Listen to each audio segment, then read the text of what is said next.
season of Ruckus Roundtables.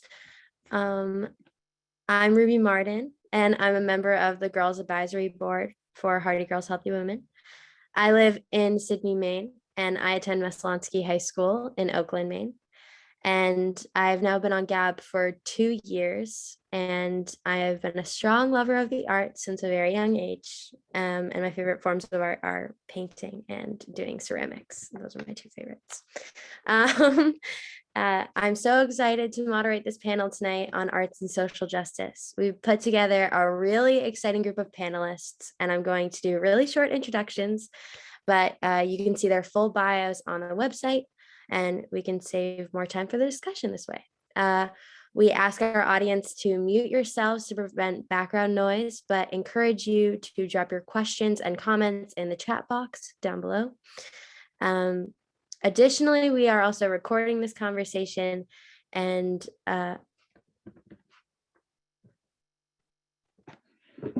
yes, okay. We're recording this conversation, and we will make the recording available to folks who registered. If you do not want your image included, please turn off your camera. If you haven't filled out our poll, please do so. And if you have any logistical or technical questions, feel free to message in the chat, and Hardy Girl staff will assist you. Before we get started, we need to acknowledge the land we are living on. While this is a virtual event, Hardy Girls Healthy Women is headquartered in Waterville, Maine, and works with young people statewide. This land is stolen from the Wabanaki people. While sovereignty and land rights continue to be stolen, Wabanaki artists continue to create and preserve culture through traditional Indigenous arts, such as baskets, carvings, weavings, textiles, and so much more. Tonight, as we talk about art and social justice, let us honor the people of the dawn by viewing art not only for aesthetics, but for the history it documents and the movements it leads. All right, now let's introduce our panel, starting with Andrea. Andrea is a self-taught Mexican queer printmaker living in Pittsburgh. Andrea believes art is a tool of transformation. Welcome, Andrea. Is there anything you would like to add? Thank you. No, that's great. I'm really happy to be here. And we are so excited to have you. All right. Next is Jordia Benjamin. She is the Deputy Director at Indigo Arts Alliance and a community engagement specialist with a passion for creating compelling programs, cultivating and curating creative environments for artists and communities to thrive, using art as the mechanism for change. Welcome, Jordia. Is there anything that you would like to add? No, you have covered it all. Thank you so much. Lovely to be here. I'm excited to be in conversation. Next up is René Goddess Johnson. She is a performance artist, activist, and an embodied equality consultant. Welcome, René. Is there anything else you'd like to add? Hi, y'all. Thank you, Ruby. You got it. Thank you. Happy to be here. Excited to chat with y'all.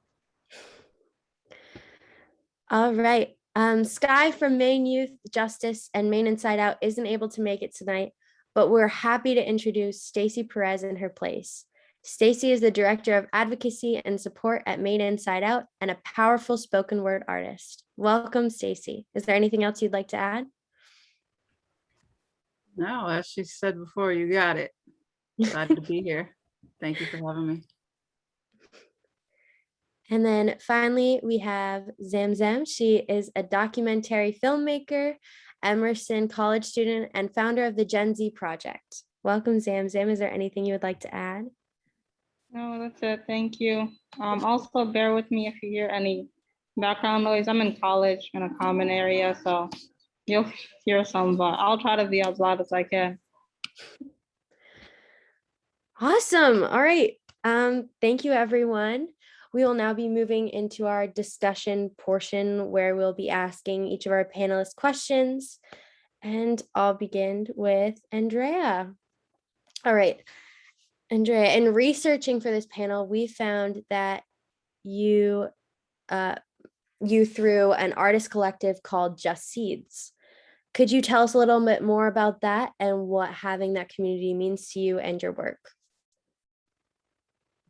Absolutely. So I'm a recent member of JustSeeds. JustSeeds is an international cooperative of artists with people from Mexico, the US, and Canada. And having that community to me has been an amazing way to connect with people that have a similar view of the world as I do, and has also encouraged me to like create new art with like political sense, art that supports different movements and struggles, and has allowed me to have a platform to share this work with people who need it. And like the work that I do there is I create these like bank of images for movements around the world. And we do like high resolution graphics that can be accessed for free. So it just allows me to connect with different struggles from my practice, which is printmaking. That's awesome. Thank you for sharing. Next up, I'll be asking a question to Jordia. Indigo Arts Alliance also creates a community for artists. Can you talk about the mission of the organization and how you achieve that? Of course. Thank you so much for grounding us and grounding Indigo Arts Alliance. So Indigo Arts Alliance was launched in 2019 in Portland, Maine. This is our home base. And we are a Black-led organization of artists and activists. So this means that we are dedicated to the professional development and the amplification of Black and Brown artists, who we see them as thought leaders, artistic vision, and their practice is all what we treasure and what we need. When I say residency, I mean that we host artists globally, from nationally, internationally, but we also have local Maine-based artists, and we invite them to our studio, which is completely filled with all the materials and equipment an artist may need to do their practice and to do their creative work.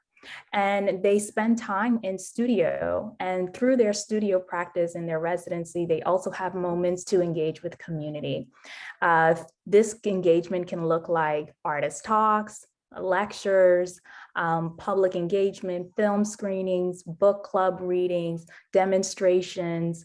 The list goes on and on. Every artist comes to Indigo with an idea of how they want to engage, how their work can be really interactive with community. And so we take all of their ideas, we take the work that they're working on, and we find ways of how to plug it into community and to get everyone really involved and excited about how art can be that mechanism or that tool for social change. That is amazing. Oh my goodness. Thank you so much for sharing that with us. Of course. All right. René, you have done a one-woman show, emceed events, and incorporated art into your quality consulting. Can you talk about how you achieved that? Okay. Oh, sorry. Can you talk about how all of this connects for you? Yeah, thanks for the question. I have lived on Wabanaki territory for 30 years. I'm originally from South Africa. I came here when I was 6. I spoke about 10 words of English when I first got here.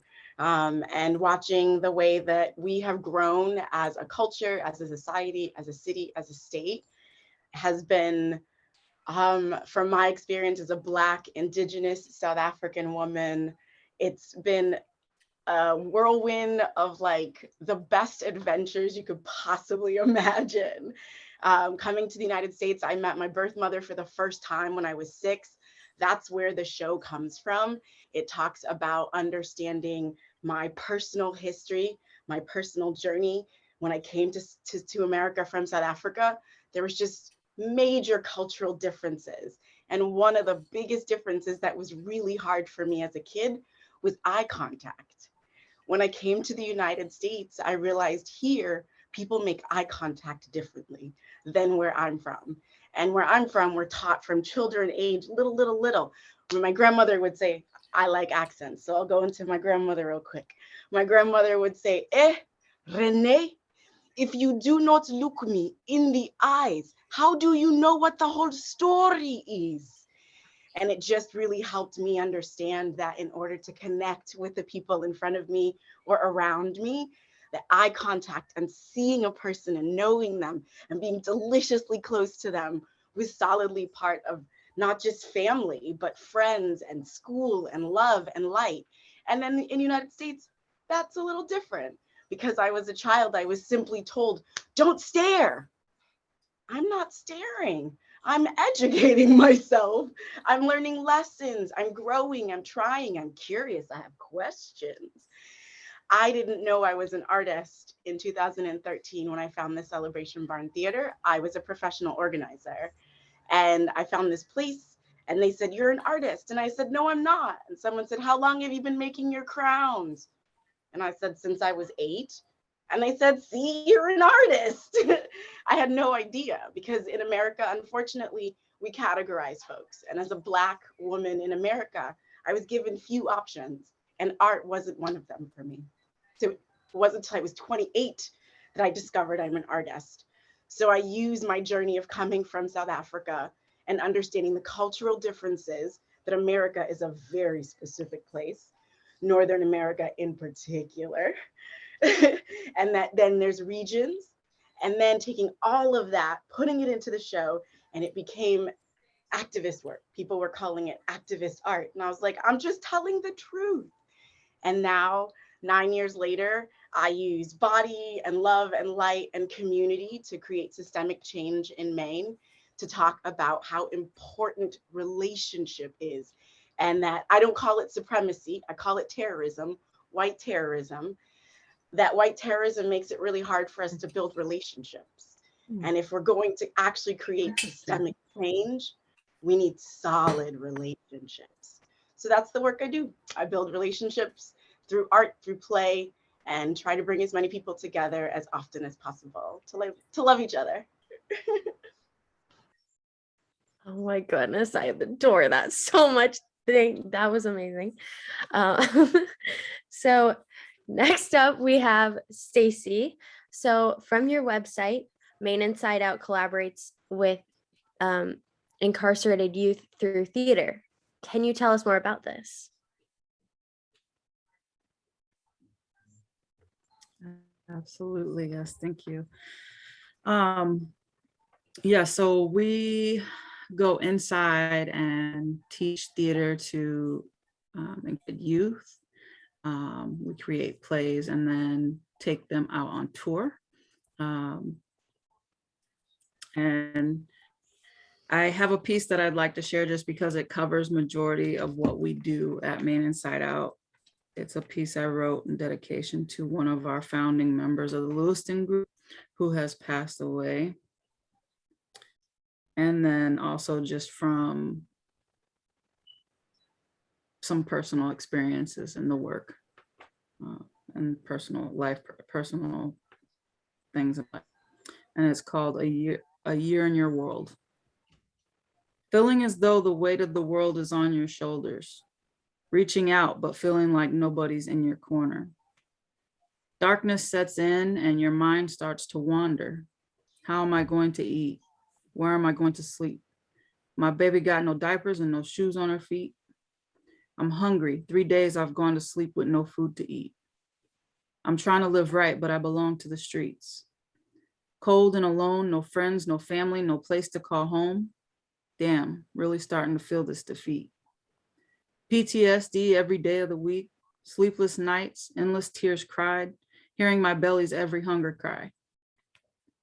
Now reports have been made. The man's coming my way. I can't let them take my babies. CPS is on the way. I swear I'm doing my best. Every day I hit the ground running, no time for rest. No one to turn to, husband's deceased. Friends are dying in the street. Allah, please send me some peace. A friend in whom I know I can depend. Someone to walk me through this shit because I'm at my rope's end. During the day, I make plays through MIO for social change, but by night, I'm back to being alone again. I know MIO cares. It shows in the way they're trying to help me get there. Having them here, I feel no fear. Thank you, Lord. I see you do answer prayer. I walk in that space and it's like I can feel the light shining on my face again. New friends, great food, a family that blends, exposing systemic oppression, racism, equality. Man, I can't wait to do it all again. Check-ins, home visits, court dates, letters to the judge, inside visits, appointments, hospital visits, transport from a whole other state. Late nights on the phone to prevent another death date. Wiping of tears from a young parent's face before the system decides on their child's fate. Transport young folks to testify before state, creating a way for many to lay down the hate. This list goes on because we're still not straight. Staff become family and friends, uplifting my spirits and lending a hand. How can we help? Their kindness never ends. Who can we reach out to? Trying to turn enemies into friends. Turning foe into allies for possibilities there's no end. Creating a safe space where you no longer have to pretend. You begin to see your old strengths and gain some new ones along the way. Here's where you start to begin to try and start life over again. Alone, you stand in that courtroom again. Only this time you've grown. You found your strength again. You've learned new coping skills, even found a new home. New job, you start that next weekend. Only now you no longer worry because MIL walked you through resources and you now know this community. Baby now got diapers and new shoes on her feet. You hear people say we play too much. Nah, MIL caught this wave and we're riding it out for social change on the right beat. We are here doing big things no one else has ever seen. We go from being inside looking out to outside looking in. Now we're heard and we're seen. No, we're not a fix-all, but damn, isn't this a great place to begin? If people only knew all it takes is a friend, a safe space, great food, new friends, a lot of time and effort, and yes, lots of fundraising. But to live in a stronger, healthier community, wouldn't it all be worth it in the end?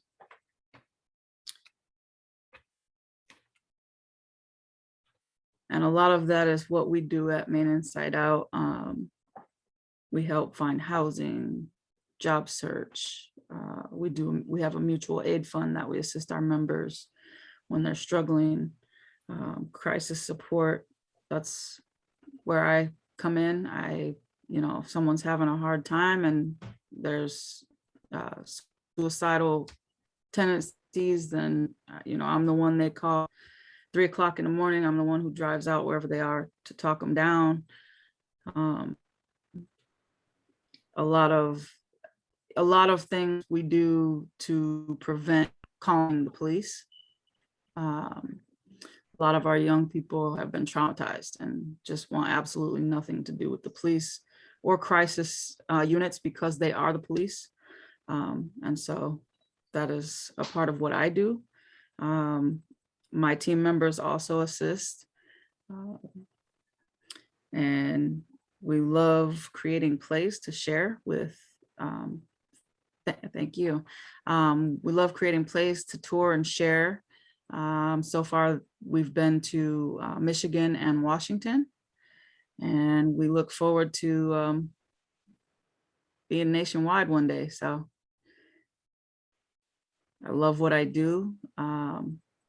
As a formerly incarcerated youth myself, I really wish these programs would have been in place when I was going through it, because I went through it on my own. I didn't have parents. I've been on my own since I was 12. So I love assisting young folks who are going through it so that they don't face those same barriers and challenges that I did. A little bit goes a long way.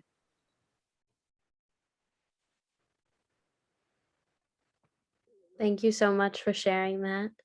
I know that a lot of people in the chat are saying similar things. So your passion and your words really, I think, touched everyone. So thank you for that.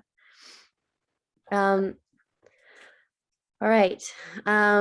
Next up, I just want to start off with this next question. I just want to start off by saying congratulations to Zamzam for being recognized by the YWCA in Lewiston as one of their 2021 Women of Achievement. So yeah, well, congratulations for that. So I just want to ask you, how did you get started with your filmmaking and your activism? Sorry, just letting the background noise pass. Everybody else in here, thank you guys for just sharing your stories and being so wonderful and brilliant and incredible and continue to inspire people like me. So I started filmmaking when I was 15 actually, and at the time I was more of just like a social activist, and I wanted to do all these different things, you know, standing up for my community, being the voice for my community. I'm from Lewiston, and it's like a low income community. Just the majority is refugees and immigrants coming to this new place, a new home, trying to just find a better life and sort of just adapting to that. So yeah, I just wanted to be that person that was able to give the platform to kids who looked like me. And it all started with me walking around with the camera, just asking a few questions, and it ended with me with the film premiere, a red carpet film premiere this past summer, which has been the craziest journey of my life.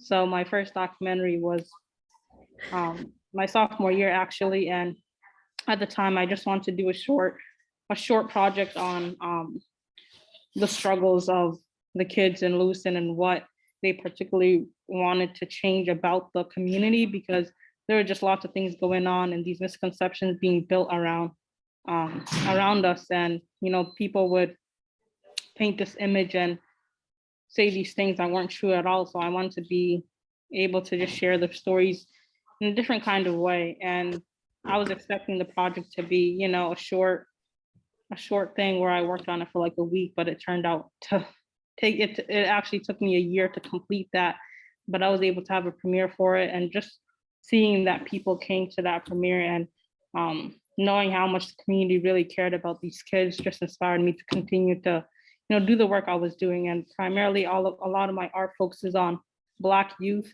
specifically immigrant Black youth, or people who just come from these places that a lot of people don't know or have much knowledge about. I was born in a refugee camp, so, you know, I don't see a lot of people on TV obviously talking about these things and educating people about these things. So my first film, Reason 4369, is about the kids of refugees who came to America and just working on giving their families a better life.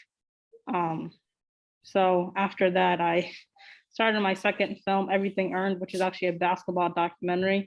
And that was, I think, the craziest year of my life, just working on that film and trying to, or at least having enough mental strength to finish it. It took me 2 years to do that. I was 17 when I started it, and I finished it when I was 19. So I just turned 19, and it was just a crazy thing. But one of the most beautiful things that I think about this journey was just being a Black woman doing these things, because, you know, I had a really hard time just trying to believe in myself and telling myself I could do these things, and, you know, waiting for people to give me the opportunity to do these things. But I realized that I had to be the one just opening these doors for myself instead of waiting for an opportunity, because opportunities like this aren't given to people who look like us, obviously.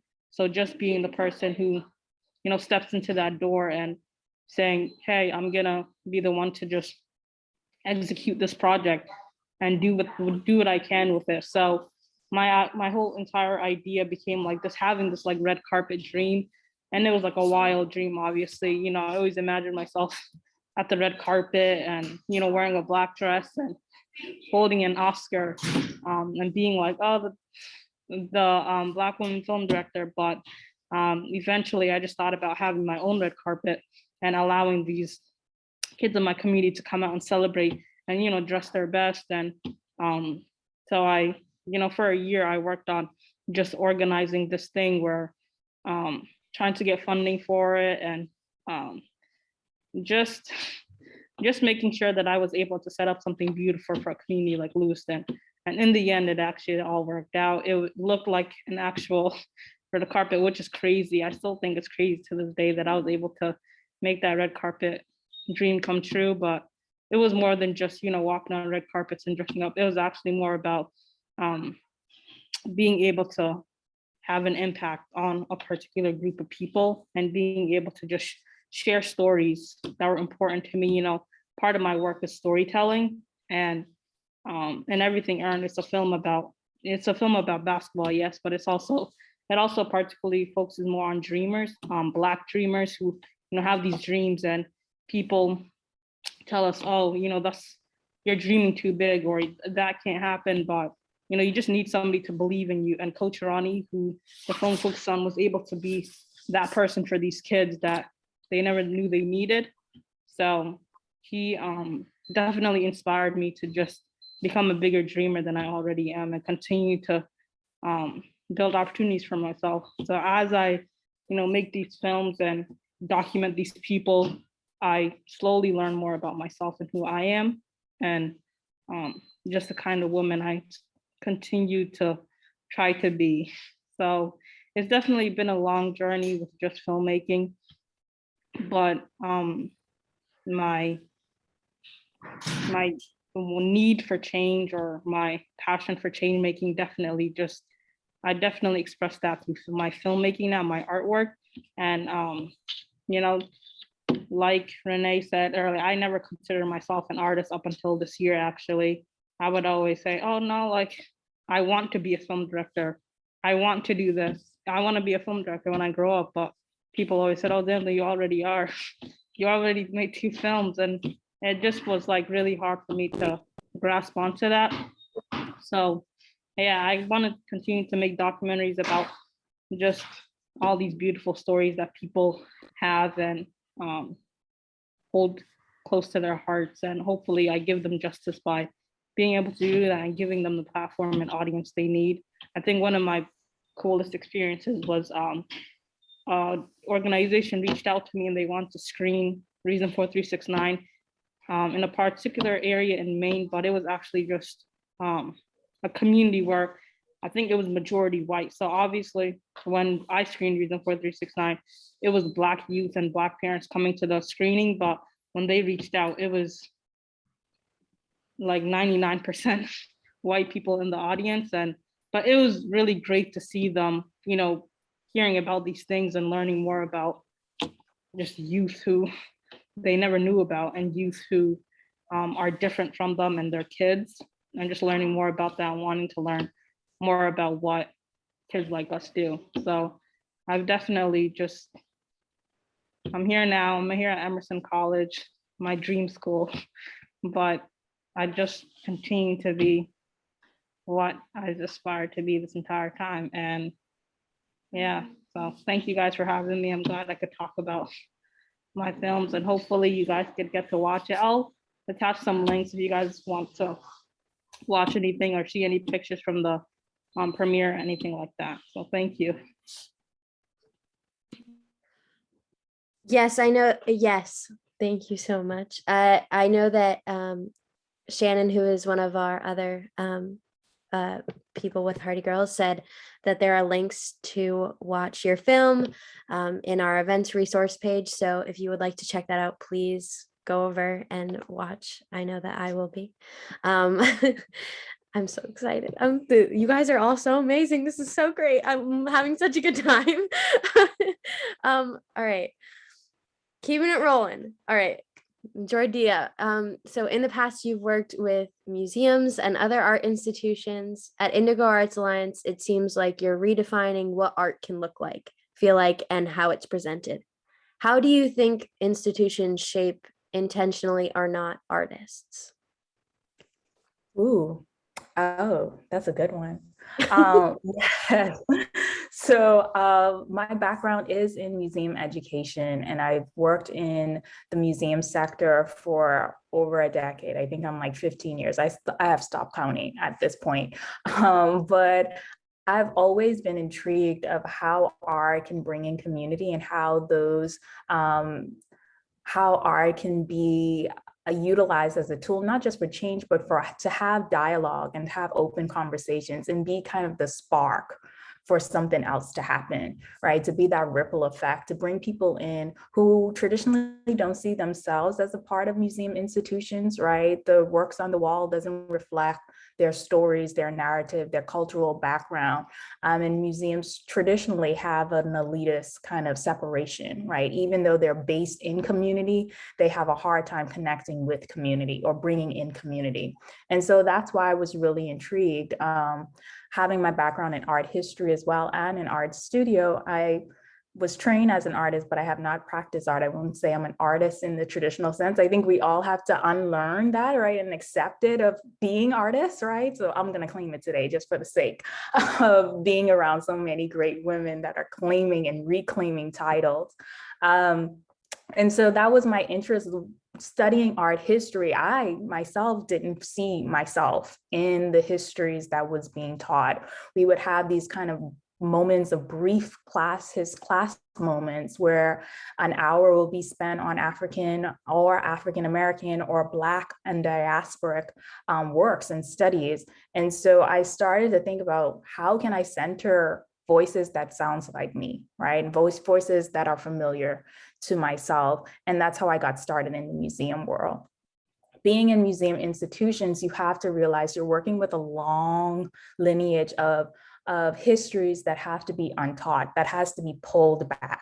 And so you are going to find a lot of tension, right? You're going to find a lot of struggles. And within the last few years, institutions, art organizations and cultural organizations have come to terms with understanding the need for diversity, understanding the need for inclusive environments and being equitable, not only with artists, but with communities, with staff, with all levels across the board. And that was intriguing. And as coming down to my end of working in the museum systems, I started to work more closely with artists. The organization that I was with was bringing artists in for a moment of time in the museum programming. So they come for an artist talk, they leave, but the work and that they left behind still lingered with me, right? So an artist would come do a lecture and months later, I'm still pulling kind of threads from that artist talk. I'm still utilizing that work in programming and engagement with community members. And then an organization like Indigo Arts Alliance comes about and they're going to do this work all day, right? This is how they center artists, they center Black and Brown voices, histories, cultures, and their priority is to see artists as the tool, as having a vision to teach us how to find truth and the means of how to deal with truth, right? So we often kind of put into artists' hands this large responsibility of just completely leading the whole way, when artists' core job is just to expose us to truths, right? To be truth tellers, to be storytellers, but it's us as viewers engaging. We have to be the ones to actually take the next step. We have to be the ones to be the actions, right? Artists did their part. They brought us to the point, unveiled all of the truths right in front of us, take the wool from over our eyes. Now we can see clearly, what are we going to do as civically engaged activists, as engaged citizens, as engaged human beings? How are we going to be able to live in a world now knowing the truths that have been exposed to us? And so your question of like, how can institutions impact artists? I think it's the other way around. I think artists impact institutions, right? Artists come into grounds and spaces, and if the institution is willing to listen, if the institution is willing to adapt, flex, change, and truly be a diversive and equitable place, then we will see all the much needed change that we have been fighting for in larger institutions like museums, in larger cultural institutions or foundations that have only and solely prioritized one lens, one story, and have taught us that art can only be this one thing, when it is proven art transcends so many different avenues and brings us together as a community. So we now have the tools to combat all of the social injustice, cultural inequities that is around us in our communities. Ah, I love that. Oh my gosh. All right. I could keep talking and asking questions for hours, but I want to give our audience a chance to ask questions too. So what questions do you have for our panelists? If you have any, you can drop them in the chat box below. I saw some had already been asked. Kelly, did you see any so far? Yeah, I think they're already on your list. So if you want to throw out your next one that you have, and then I'll add those to the other ones if anyone's come in. Awesome. All right. So, question to all of our panelists tonight. What was the most difficult hurdle to overcome when you were first getting started in your work as an artistic activist in your community? So I'm going to throw it to Andrea first. Thank you. I had to look up the word hurdle because I didn't know it. So I think the only kind of hurdle or obstacle I have found has been like negative response to like the content of my work as an immigrant artist, as someone who speaks about like my personal struggles, my personal experiences as an immigrant and as a queer person, someone who supports the queer and trans community, who stands up for Black people in my community and around the world, who fights against like violence against women. And I try to like put that into my prints. And sometimes I feel like it like opens the portals to have different conversations and to like invite people to think twice and be like, why am I having this thought? Why do I have this idea that maybe it's completely like inaccurate? And I feel like for the most times people have like reached out to me and be like, let's have this conversation. Like, why do you think this? And I feel like my art becomes this kind of language to speak about different things and allows me to bring people kind of into my team or like into the same page, being like, hey, it's not Black or white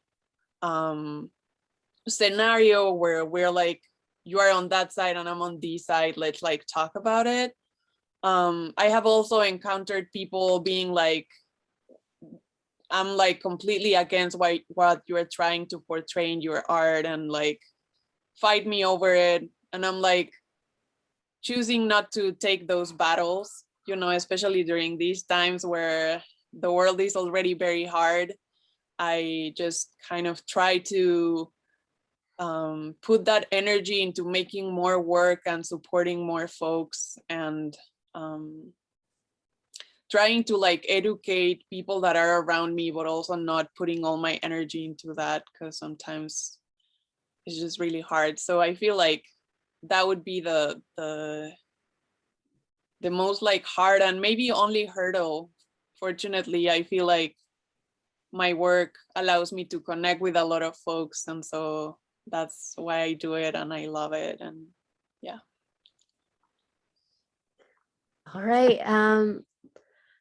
Does any other panelists feel really compelled and want to share something? I like, if you want to share something, I would love to have you do I could share. Awesome. So, I think there's background noise. 1 second. I think the hardest part about just trying to incorporate, you know, my passion for change making and social justice into my films was actually doing it the right way. And not that there's a right way to do anything really, but I think for such a long time I gave myself a hard time in making things perfect, which really just, you know, made things even worse for me. And I have a tendency to, you know, try to make things the best way they could be. And that's why a lot of my projects take so long to finish, because, you know, I tell myself, oh, this isn't right, this doesn't look right, or am I telling this person's story the right way? Am I doing them justice in that part, because a lot of the times I don't want to be the one to, tell somebody's story the wrong way and, be that person that wasn't able to do that for them, because the kind of person I want to be is this person who obviously gives an audience and a platform to the people that I'm connecting with, and, sitting down with them and talking about these things and trying to create a documentary about it was the hardest part, especially because, editing as a film director and just a filmmaker in general, there's a lot of ways you could edit something. You could edit something a million ways, and it just takes a lot of time to understand that the only best way you could do it is what you think or how you think you can do it, so I think the hardest part was just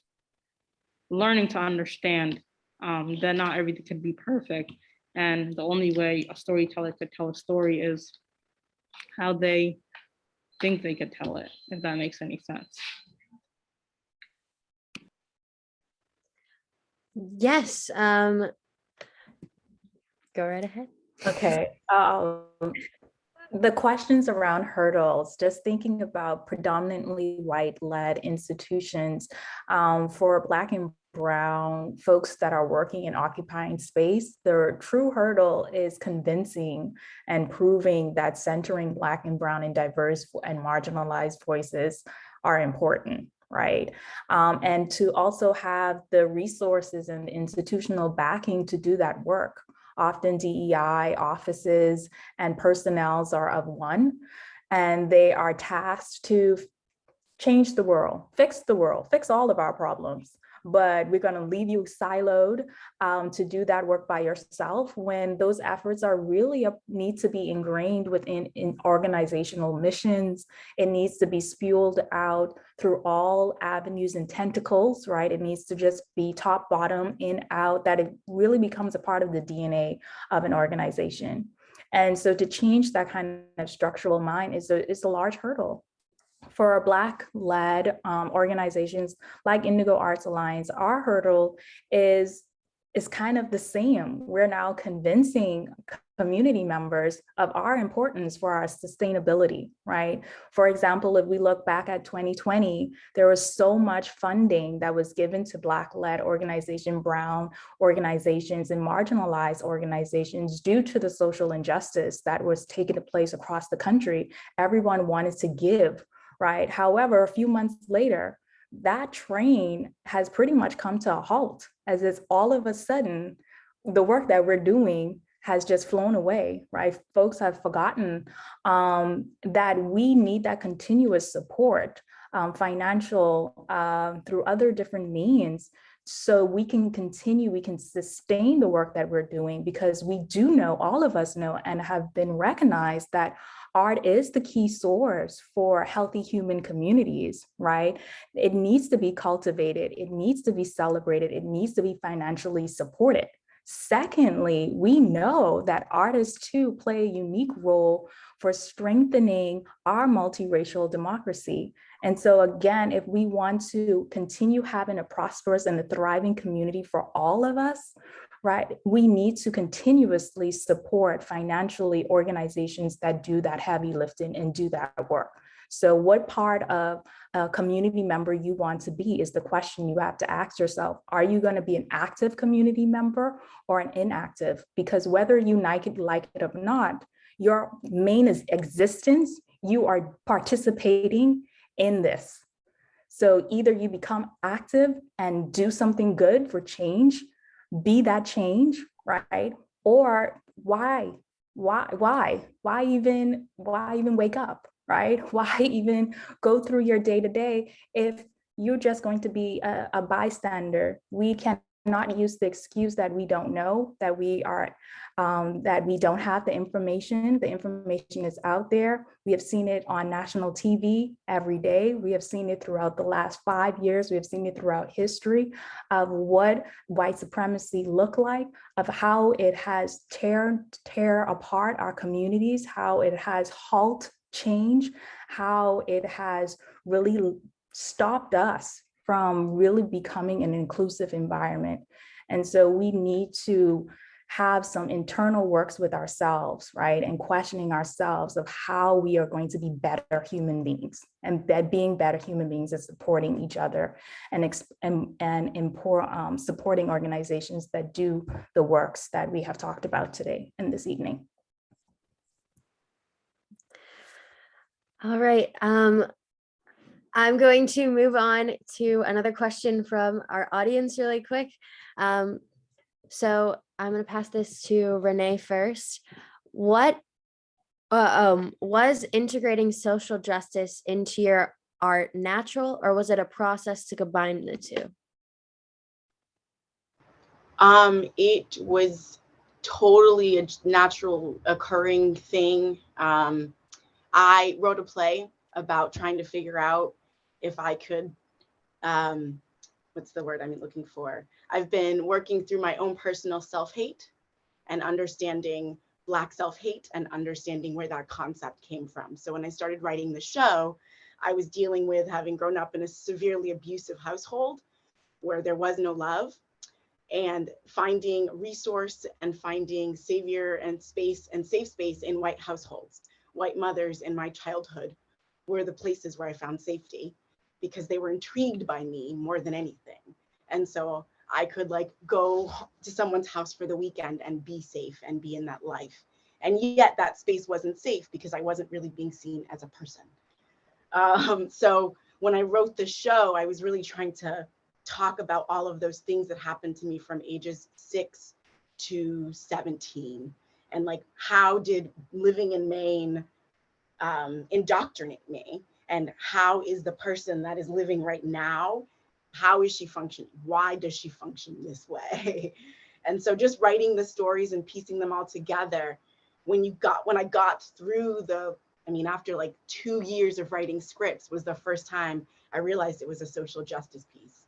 But it wasn't until I really put all of the stories together and then put it in a chronological order that we realized where the thread was. For 2 years, they were just stories and workshops and little pieces.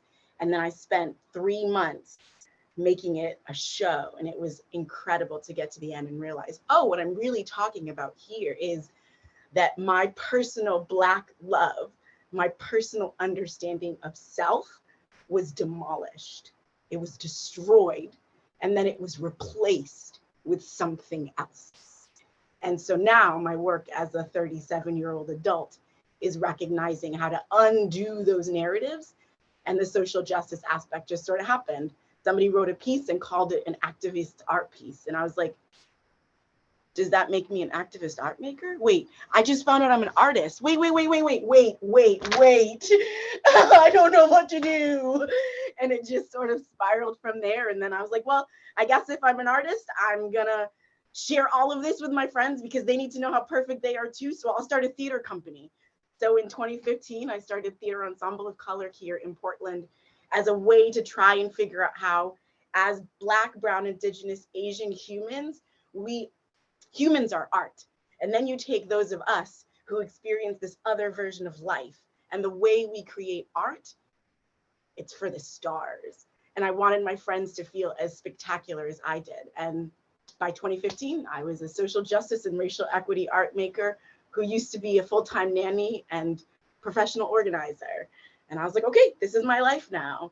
So I sold my business after 8 years and became a full-time activist art maker. And I'm not mad that somebody else gave me this title, because I wouldn't have called it myself. I wouldn't have said it. I wouldn't have felt confident enough to claim this for myself. So the genuine way that it happened was cool because it gave me a chance to do it the way I want to do it. Awesome. I love that. Okay. Stacy, I want to ask you the same question. Was integrating social justice into your art natural, or was it a process to combine the two? It was a process. Echoing a lot of what's already been said, as a multiracial person in a predominantly white state and predominantly white organization.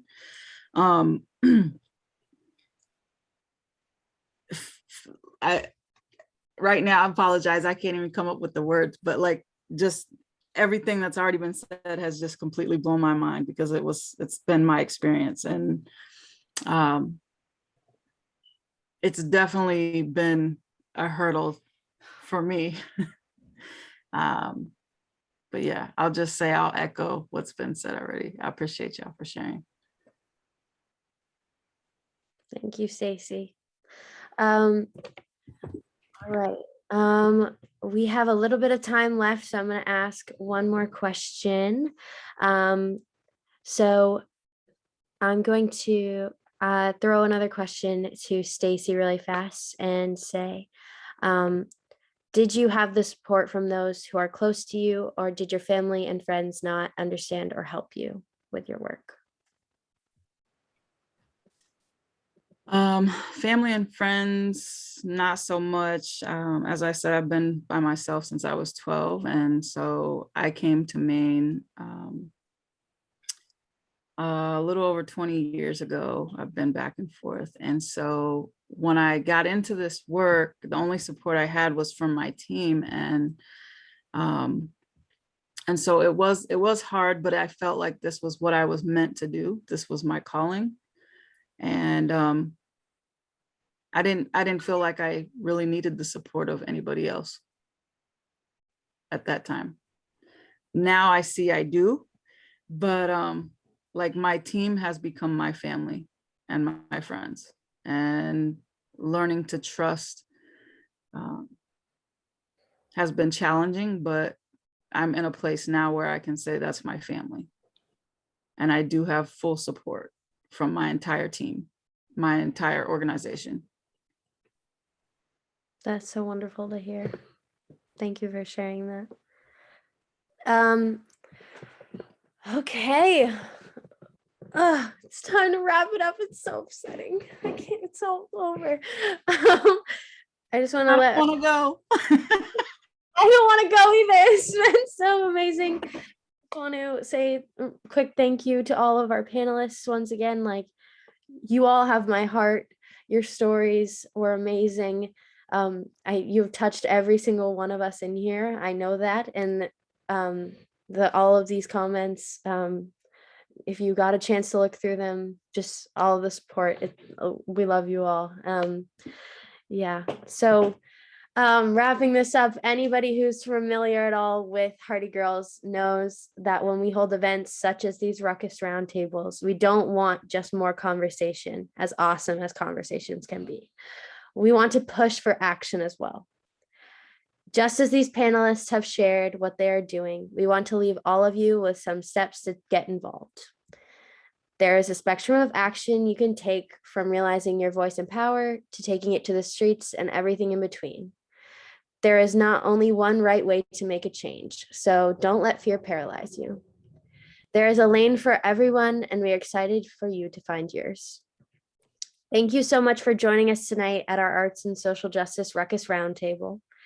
These are made possible by generous sponsors like Spurwink, Morning Glory Natural Foods, Yarmouth Chiropractic, and others. At Hardy Girls Healthy Women, we strive to keep our programming free or low cost. So we appreciate your donations that make this happen. And thank you again for joining us tonight. And go out and cause a ruckus. We are so happy. Thank you so much, Ruby. Thank you, everyone. Thank you. This was the coolest panel I've ever been on. I was so excited for this. Y'all rock so much. Thank you. Oh my gosh, I'm gonna be smiling.